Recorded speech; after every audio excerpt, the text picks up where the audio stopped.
ಇಡೀ ದೇಶದಲ್ಲಿ ಇವತ್ತು ಯಾರಾದರೂ ಪ್ರಾಮಾಣಿಕ ಮುಖ್ಯಮಂತ್ರಿ ಇದ್ರೆ ಅದು ನಮ್ಮ ಸಮಾಜದ ಸಿದ್ದರಾಮಯ್ಯ ಸಾಹೇಬರು ಅಂತ ಹೇಳ್ಕೊಳ್ಳಿಕ್ಕೆ ನಮಗೆಲ್ಲ ಬಹಳಷ್ಟು ಹೆಮ್ಮೆ ಅನ್ನಿಸ್ತದೆ.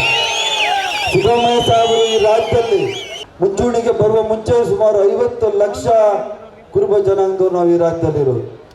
ಆದರೆ ಯಾರಿಗೂ ಧೈರ್ಯ ಇರ್ತಾ ಇರಲಿಲ್ಲ ನಾವು ಕುರುಬರವರು ಅಂತ ಹೇಳ್ಕೊಳ್ಳಿಕ್ಕೆ.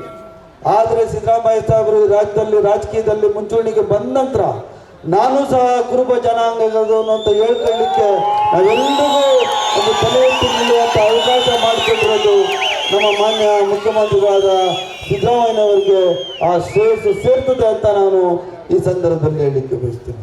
ಈಗ ಚಲರಾಯಣ್ಣ ಹೇಳ್ತಾ ಇದ್ರು ರಾಜಕೀಯ ಸ್ವಲ್ಪ ಕಮ್ಮಿ ಮಾತನಾಡಬೇಕು ಅಂತ. ಆದ್ರೂ ಈ ಒಂದು ಸಂದರ್ಭದಲ್ಲಿ ಏನು ಹೇಳೋಕ್ಕೆ ಬಯಸ್ತೀನಿ ಅಂದರೆ, ಕಳೆದ 2023 ಚುನಾವಣೆಯಲ್ಲಿ ನಿಮ್ಮೆಲ್ಲರ ಆಶೀರ್ವಾದದೊಂದಿಗೆ ಸುಮಾರು 136 ಕಾಂಗ್ರೆಸ್ ಸೀಟುಗಳು ಗೆಲ್ಲಬೇಕು ಅಂದರೆ ಇದರಲ್ಲಿ ಅತಿ ಹೆಚ್ಚಿನ ಪರಿಶ್ರಮ, ಕಷ್ಟ, ಅವರ ಜನಪ್ರಿಯತೆ ನಮಗೆ ಇಷ್ಟೊಂದು ಸಂಖ್ಯೆಯಲ್ಲಿ ನಮ್ಮ ರಾಜ್ಯದಲ್ಲಿ ಕಾಂಗ್ರೆಸ್ನ ಶಾಸಕರು ಆಯ್ಕೆ ಆಗಲಿಕ್ಕೆ ಸಾಧ್ಯ ಆಯಿತು.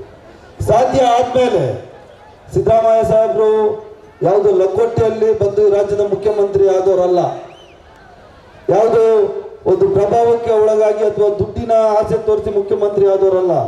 ಈ ರಾಜ್ಯದ ನಿಮ್ಮೆಲ್ಲರ ಆಶೀರ್ವಾದದಿಂದ 136 ಜನ ಶಾಸಕರ ಅವರು ಪ್ರಜಾಪ್ರಭುತ್ವ ರೀತಿಯಲ್ಲಿ ಓಟನ್ನು ತೆಗೆದುಕೊಂಡು ಇವತ್ತು ಈ ರಾಜ್ಯದ ಮುಖ್ಯಮಂತ್ರಿ ಆದರು ನಮ್ಮ ಸಿದ್ದರಾಮಯ್ಯರು ಅಂತ ಹೇಳಲಿಕ್ಕೆ ನನಗೆ ಬಹಳಷ್ಟು ಹೆಮ್ಮೆ ಆಗ್ತದೆ.